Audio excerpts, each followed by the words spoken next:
Et pour parler de cette reprise d'activité et des perspectives d'avenir pour le secteur, Adil Fakher, directeur de l'Office national marocain du tourisme, est l'invité de ce journal. Monsieur Fakher, bonsoir. Bonsoir. Alors, il y a cette arrivée du premier groupe de touristes étrangers. Il y a aussi une compagnie aérienne low cost qui a repris ses vols sur le Maroc. Et il y a aussi de nombreux établissements touristiques prestigieux qui réouvrent leurs portes. Est-ce qu'on peut dire que l'espoir renaît ? Effectivement, l'espoir renaît. Je dirais même que la reprise internationale aujourd'hui commence.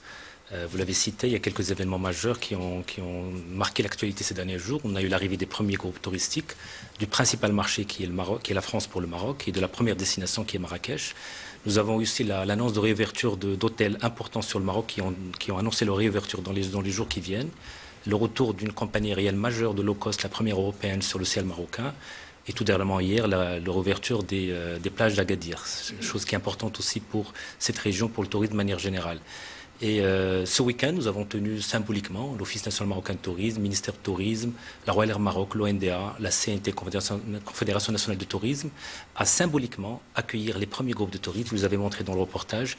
Et c'était un moment important pour nous de marquer et d'envoyer un signal fort à l'ensemble de nos marchés, de nos partenaires, que le Maroc est prêt aujourd'hui à accueillir ses invités dans les meilleures conditions sanitaires et les meilleures conditions d'accueil.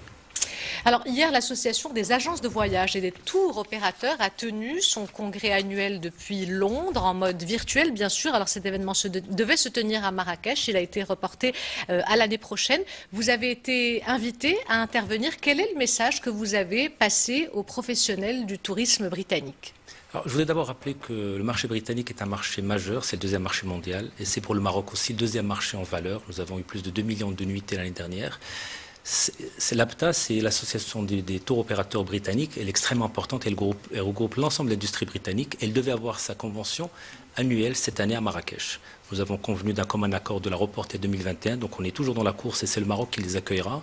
Et ils l'ont organisé en virtuel à Londres. Et nous avons été invités d'honneur. Nous sommes intervenus hier après-midi à travers une vidéo qu'on a projetée qui était un cri du cœur, qui était un appel des Marrakechis, des Marocains, pour d'abord rappeler les atouts du Maroc, rappeler toute la gestion qui a été faite sur cette pandémie, mais aussi les inviter en octobre 2021 à retourner sur Marrakech et leur dire que nous sommes déjà prêts à accueillir leurs clients et les accueillir eux-mêmes, les agents de voyage, à partir de maintenant, puisque les conditions sont de plus en plus favorables pour l'accueil des touristes internationaux.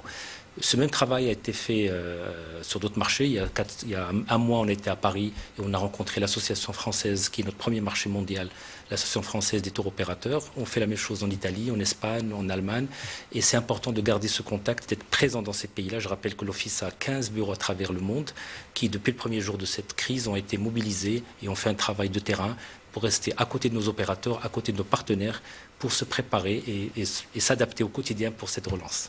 Alors une dernière question, on le sait, les professionnels marocains du tourisme ont vécu et vivent encore des moments difficiles. Comment vous, Office national marocain du tourisme, comptez les accompagner dans ce contexte très particulier ?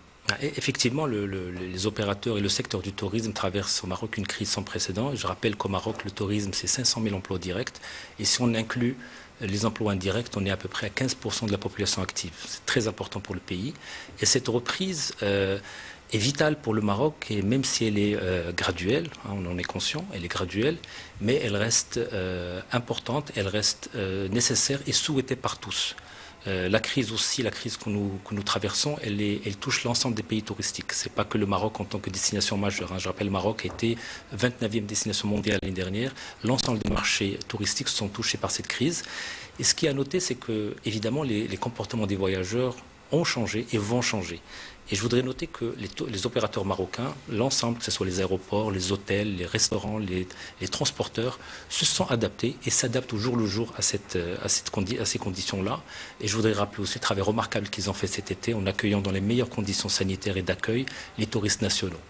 Aujourd'hui, nous sommes prêts et nous préparons davantage à accueillir les touristes internationaux. Je voudrais peut-être conclure pour dire que le Maroc est un pays touristique et il le restera. Et nous sommes, Office national marocain de tourisme, ministère du tourisme, les pouvoirs publics en tout cas et les opérateurs privés, nous sommes mobilisés, déterminés pour que le Maroc reprenne sa place le plus rapidement possible. Adil Fakher, directeur de l'Office national marocain du tourisme, merci d'avoir accepté notre invitation.